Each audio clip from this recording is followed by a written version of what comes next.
तो कहने का ये मतलब है कि चैलेंजेस इतनी जल्दी आ रहे हैं कि आप जब तक पुराने चैलेंज को पकड़ने की कोशिश करते हो, नया चैलेंज सामने आ रहा है। इंफॉर्मेशन वॉरफेयर, जिस तरह से अफवाहें फैलाई जाती हैं, जैसे आपने सुना था ऑफ सिंदूर में बोला कराची पे अटैक कर दिया गया है, तो बहुत ऐसी खबरें आई थी जो हमें भी खबर लगती थी कहां से आई है, किसने किया है, हम ढूंढते रह जाते थे। आप लोगों ने जब भी टीवी में देखा होगा, आपने देखा होगा तीनों सेनाध्यक्ष जो थे उनके माथे पे कभी शिकन नहीं आई थी, हमेशा आपको मुस्कुराते मिले थे। क्योंकि अगर हम मुस्कुरा रहे हैं तो देश की जनता को एक विश्वास है कि देश जो है वो सही हाथों पर है और जो होगा सही। जो भी उसका ऐसा आला था जो हमारे ऊपर अटैक कर सकता था, उसके ऊपर हमने जाके अटैक किया और उसके लिए चाहे हमें घर में घुस के मारने की जरूरत पड़ी, 100 किलोमीटर तक हम गए। आगे आने वाले दिन कैसे होंगे उसके लिए आप और हम किम कर्तव्य विमूढ़ हैं। हमें पता नहीं कल कैसे आने वाला है। ट्रंप जी आज क्या कर रहे हैं, मेरे ख्याल से ट्रंप जी को भी नहीं पता होगा कल क्या करने जा रहे हैं।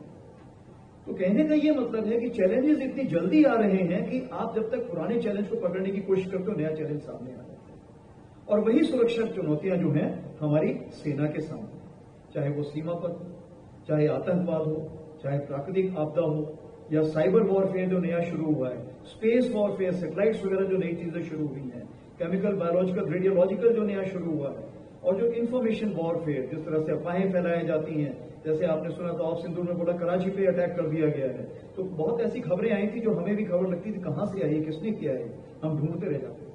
बट कहने का ये मतलब है कि इन सब चैलेंजेस के दायरे में जब आपको थल, नभ, जल और तीनों में काम करना है तो बहुत सारी चुनौतियां होती हैं। तो मैं आपको ऑफ सिंदूर से हमें क्या सबक मिला इसके बारे में कुछ बताना चाहूंगा। मैं मिलिट्री सबक के बारे में नहीं बताना चाहूंगा, मैं बताना चाहूंगा हमें जीवन में क्या सबक मिला उसमें। तो सबसे पहले जो ऑफ सिंदूर था वो दुश्मन पर विजय प्राप्त करने के अलावा संप्रभुता, अखंडता और शांति की पुनर्स्थापना के लिए। जब प्रधानमंत्री जी ने मुझे ऑपरेशन सिंदूर बताया कि इसका ये नाम होगा, जैसे आपको पता है कारगिल के दौरान आर्मी ऑफ विजय नाम रखती थी, एयरफोर्स ऑफ सफेद सागर नाम रखती थी, इस बार प्राइम मिनिस्टर जी ने खुद ही बोला कि ये नाम होगा। तो सबसे बड़ा फायदा क्या हो गया, पूरे देश में सिर्फ एक ही नाम था, ऑफ सिंदूर। और इसने कैसे पूरे देश को जोड़ा। सबसे बड़ी बात, जब कोई भी मां, कोई भी बहन, कोई भी बेटी अपने मांग पर सिंदूर लगाती है तो उसकी दुआएं उस सैनिक को जाती है जो कहीं भी देश में या विदेश में एक भारतवर्ष के लिए पूरी लगन से काम कर रहा है। हम आगे बढ़ते हैं कि क्या अगर देखी जाए 4 से 5 क्वालिटी जो हमें ऑफ सिंदूर में हमने देखने को मिली, सीखने को मिली, अमल लाने को मिली। सबसे बड़ी चीज है कॉन्फिडेंस या कामनेस, आत्मविश्वास और दूसरों पे विश्वास, ये बहुत जरूरी है। अगर आप शक के बिना पे अगर रिलेशनशिप बनाएंगे तो वो मुश्किल का काम होता है। मेरे पास 12 लाख की तकरीबन सेना है, उसी प्रकार से जल सेना यानी नौसेना दिनेश त्रिपाठी जी के पास है, उसी प्रकार से मेरे बहुत ही क्लोज फ्रेंड जो मेरे कोर्समेट भी हैं, हम सन 81 से साथ में हैं, air chief marshal AP Singh, उनके पास भी अपनी एयरफोर्स है। तो हम तीनों को आपस में मिलकर काम करना था और हमारे एक दूसरे के सोच विचार पूरी तीनों सुनाव में जाना था। उसके लिए विश्वास बहुत जरूरी था। और इसमें सबसे बड़ी चीज यह है कि शांति प्रकट। आप लोगों ने जब भी टीवी में देखा होगा, आपने देखा होगा तीनों सेनाध्यक्ष जो थे उनके माथे पे कभी शिकन नहीं आई थी, हमेशा आपको मुस्कुराते मिले थे। क्यों? क्योंकि अगर हम मुस्कुरा रहे हैं तो देश की जनता को एक विश्वास है कि देश जो है वो सही हाथों पर है और जो होगा सही। तो मैंने 5 सी लिखे हुए हैं। तो पहला सी है कॉन्फिडेंस, काम। दूसरा हम आते हैं करेज पे, यानी साहस, दिलेरी और डर को काबू करना। जब हम भी ऐसी कोई लड़ाई लड़ते हैं तो उसमें रिस्क फैक्टर बहुत होता है।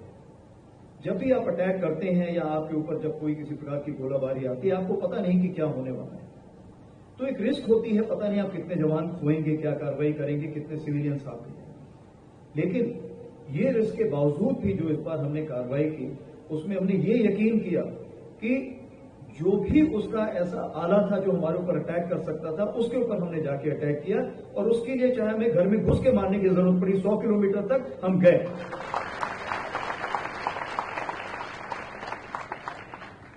और रिस्क फैक्टर में आप देखते हैं कारगिल के दौरान भी हर जगह आपने देखा है कि जब एक सोल्जर होता है, एक सैनिक होता है, सामने से बुलेट चलती रहती है, लेकिन फिर भी वो बुलेट के सामने से चलता रहता है।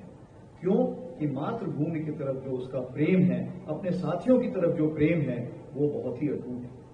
अभी हम तीसरे सी पर आते हैं, जिसको बोलते हैं क्लैरिटी। क्लैरिटी का ये मतलब होता है स्पष्टता। तो इस बार ऑपरेशन सिंदूर में सबसे बड़ी चीज ये थी कि जो हमारे पॉलिटिकल लीडर्स थे, उनके सोच विचार में बहुत क्लैरिटी, बहुत स्पष्टता थी, बहुत निर्देश अच्छे थे कि मैं आपको खुली छूट देता हूं। जब आपके प्रधानमंत्री जी आपको खुली छूट दे रहे हैं तो मतलब आप समझिए आपने जो भी कार्रवाई करना है, इतिहास में पहले कभी ऐसा नहीं हुआ है, भारत के इतिहास में क्या विश्व के इतिहास में आज तक ऐसा नहीं हुआ।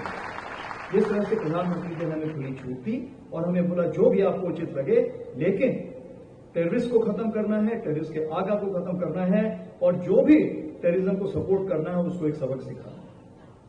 जब फौज को इतने अच्छे दिशा निर्देश मिलते हैं तो उसका सबसे बड़ा फायदा क्या होता है कि जब हम लोग अपने जवानों से बात करते हैं, अपने कमांडरों से बात करते हैं, तो उसी क्लैरिटी, उसी स्पष्टता के साथ हम हुक्म पास कर सकते हैं। तो इस ऑपरेशन सिंदूर में अगर एक वाद्य यंत्र को देखें, जैसे म्यूजिक के लिए लय में चलता है, साउंड वेव लय में चलती है, वैसे ही ये जो 88 घंटे की लड़ाई थी ये एक लय में चल रही थी और सब एक साथ अपना वाद्य यंत्र बजा रहे थे और सब एक साथ कार्रवाई कर रहे थे।